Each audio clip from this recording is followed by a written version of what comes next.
Welcome to Luca is a Billionaire, where the only thing I invest in is your answers. You'll start by confirming your Apple ID and turning on contacts for iCloud.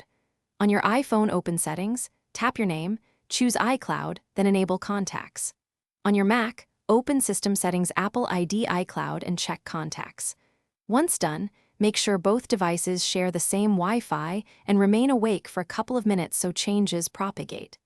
This immediate alignment is what allows records to merge rather than duplicate, so verify account consistency before continuing to sync steps. Now you'll push and pull updates to force synchronization.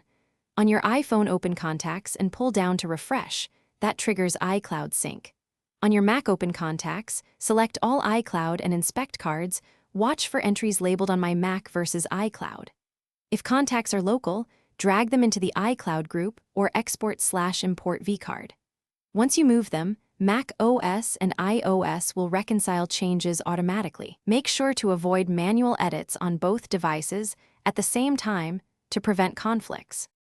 Finish by verifying that a newly created contact appears on both devices within a few minutes. If it doesn't, sign out of iCloud on one device and sign back in, or toggle contacts off then on to force a full resync. Make sure iCloud storage isn't full and that both devices run recent OS versions.